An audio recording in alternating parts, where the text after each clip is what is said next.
In our previous episodes of Drive Thru History, we looked at the Jewish people, their heritage, and the Messiah that they eagerly expected.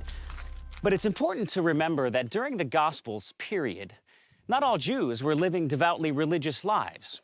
For many during this period, teachings of a Messiah were ancient lore, the stuff of bedtime stories, stories that no longer seemed that relevant in the culture in which they now lived.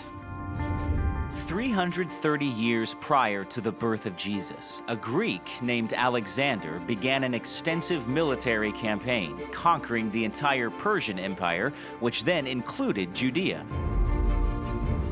In 332 BC, Alexander captured Jerusalem and brought with him the Greek culture known as Hellenism.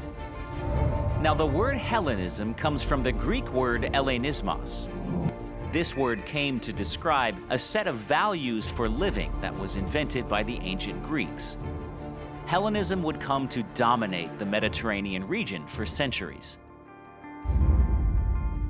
By 313 BC, Hellenistic ideas had begun expanding into the Near East and Central Asian cultures.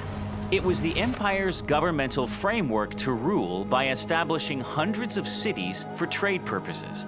The influence of Hellenism included everything from art, architecture, and morality to clothing, hairstyles, and food.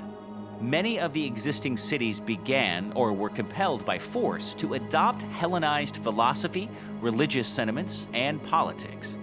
The Hellenistic religion included everything from worshiping Greek gods and goddesses to consulting oracles to the study of astrology. After the death of Alexander, Judah fell to the Seleucid Empire. The Seleucid Empire was a major center of Hellenism and sought to impose it on Judah. The Seleucid king, Antiochus Epiphanes, banned key Jewish religious rites and traditions and defiled the temple. Not surprisingly, this caused an uprising.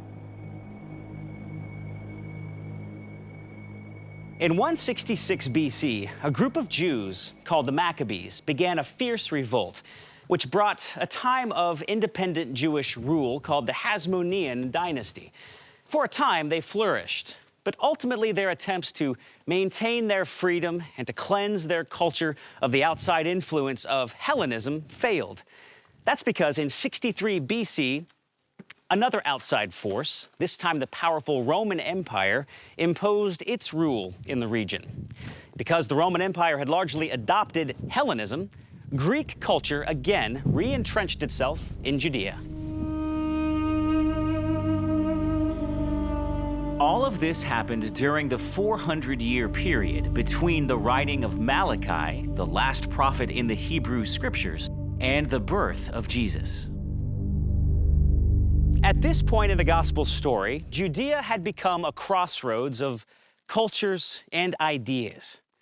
By this time, many Jews had grown quite comfortable and had adapted to Greek influence and the relative peace that went along with Roman control. It's what people do. They adapt. But devout Jews hated Roman rule with its mixed bag of polytheistic and pagan beliefs which stood in direct opposition to their beloved Jewish law. For them, Roman rule was yet another sad chapter in a long history of oppression that they had had to endure as a people. It was into this cultural milieu that Jesus of Nazareth arrived.